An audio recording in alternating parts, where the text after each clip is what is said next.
여러분은 돼지갈비를 아시나요? 아마 이런 식의 등갈비나 명절에 흔히 먹는 갈비찜을 떠올리셨을 겁니다. 그런데 갈비에는 총 두 가지 종류가 있는데요. 바로 등갈비와 배갈비죠. 보통 바비큐 폭립이나 쪽갈비로 많이 먹는 게 등갈비인데요. 하지만 살이 잘 떨어지지도 않고 갈비를 뜯는다기보다는 살을 긁어먹는 것 같은 부위이죠. 반면에 배를 감싸고 있는 이 배갈비, 영어로는 스페어립이라고도 부르는 부위입니다. 절반 이상의 살코기인데다가 오돌뼈인 부분이 대다수라 정말 고기를 뜯는다는 기분을 낼 수 있죠. 바로 오늘은 텍사스 바비큐의 메인 메뉴 중 하나인 스페어립을 만들 겁니다. 오랫동안 구운 갈비에 바비큐 소스를 듬뿍 발라 한 번 더 구워내는 패밀리 레스토랑의 폭립과는 비교가 안 되는 음식이죠. 우선 이 스페어립 원육을 손질해줄 필요가 있습니다. 해동한 스페어립의 핏물을 닦아내면 너덜너덜한 부위가 많다는 걸 알 수 있는데요. 첫 번째로 윗부분에 달려있는 덩어리 뼈를 잘라줄 겁니다. 뼈를 자른다고 해서 두려워하지 않아도 되는데요. 과도로 잘릴 정도로 연한 뼈니까요. 윗부분에 딱 봐도 안 잘릴 것 같은 뼈 바로 밑에 칼을 넣고 숭덩숭덩 잘라주면 이렇게나 잘 잘립니다.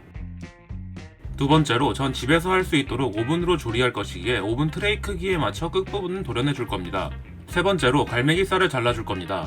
갈비를 쫙 펼쳤을 때 날개처럼 달랑거리는 살이 있을 텐데요. 이렇게 달랑거리는 부분은 굽고 나서 말라버릴 수 있기에 잘라주는 게 좋습니다. 마지막으로 근막을 제거할 차례입니다. 이 근막은 굉장히 질기기 때문에 짧은 조리 시간을 갖는 요리는 필수적으로 제거해야 하지만 스페어립처럼 장시간 조리하는 경우 그럴 필요는 없습니다. 다만 뜯는 쾌감이 엄청날 뿐이죠. 제가 이번 레시피 역시 프랭클린 바비큐의 스페어립 영상을 참고했는데 돼지고기 요리에는 이 올리브오일을 바르더라고요.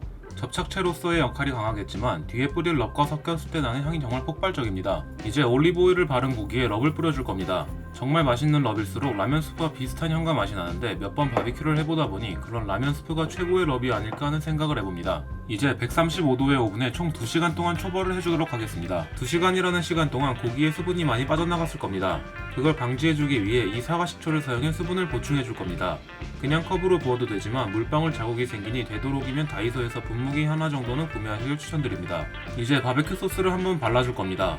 잠시 후에 한 번 더 바름으로써 총 2번 소스를 발라줄 건데요. 한 번 발라주는 것보다 2번 발라주는 게 전체적으로 맛이 겉돌지 않게 해주는 효과를 줍니다.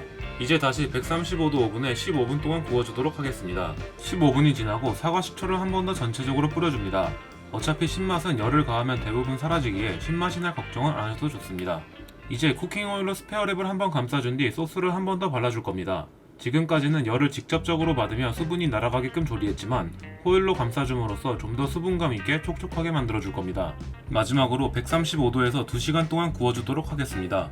이제 사이드 메뉴를 몇 가지 만들어 볼 겁니다. 첫 번째는 손질하고 남은 뼈를 이용할 건데요. 바로 말레이시아와 싱가포르의 전통 음식인 바쿠테입니다. 우선 팔팔 끓는 물에 돼지갈비를 한번 데쳐줍니다. 뼈가 있는 부위나 냉동 제품은 핏물이 많이 나오기 때문에 10분 정도 데쳐줌으로써 깔끔한 요리를 만들 수 있습니다. 이제 데친 돼지갈비를 잘 씻어온 후 마늘 한 줌, 통후추 한 줌, 설탕 한 큰술, 소금 한 큰술, 굴소스 한 큰술과 잠길 만큼의 물을 부어줍니다. 이제 1시간 동안 푹 끓여주기만 하면 돼지갈비탕, 바쿠테가 완성되었습니다. 두 번째 사이드 메뉴는 코울슬로입니다. 오리지널 코울슬로는 프랑스 요리로서 비네그레트라는 상당히 섬세한 소스가 사용됩니다. 하지만 오늘날엔 마요네즈라는 완벽한 소스가 있죠. 우선 양배추를 숟가락으로 떠먹을 수 있을 정도의 크기로 잘라준 후 설탕 3큰술, 식초 3큰술, 마요네즈 6큰술을 섞은 소스에 비벼주기만 하면 완성입니다. 이제 2시간 동안 구워놓은 스페어립을 꺼낼 차례입니다. 원래는 이대로 30분 정도 레스팅을 해서 기다려줘야 하는데 5시간 동안 한 끼도 먹지 않고 요리를 하다 보니 참을 수가 없더라고요. 약간이라도 레스팅이 될 수 있게 도마 위에 스페어립을 얹어 놓은 후 고수를 듬뿍 얹은 바쿠테, 코울슬로, 저번에 만들고 남은 풀드포크를 사용한 감자튀김까지 만들어 보았습니다.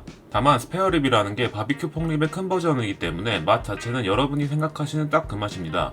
다만 한 입에 먹을 수 있는 고기의 양이 훨씬 많을 뿐이죠.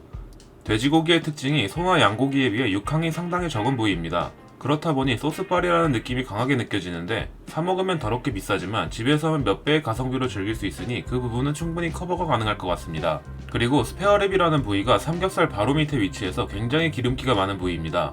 그렇다 보니 소스에 절여졌다 하더라도 금방 물릴 수가 있는데 같이 먹는 이 코울슬로가 전혀 도움이 안 됩니다. 코울슬로를 치킨무 같은 포지션으로 오해하면 안 되는 게 그냥 마요네즈에 버무린 양배추입니다. 그래서 오히려 더욱 빠르게 물리게 할 수 있는 방법이죠. 한국인의 특징에 맞게 이런 국물 요리나 매콤한 감자튀김 같은 사이드를 곁들이는 게 더욱 많이 먹을 수 있는 방법이라 생각합니다. 그럼 오늘 준비한 요리는 여기까지입니다. 다음에 더욱 맛있는 요리로 찾아오겠습니다. 그럼 맛있게 드세요.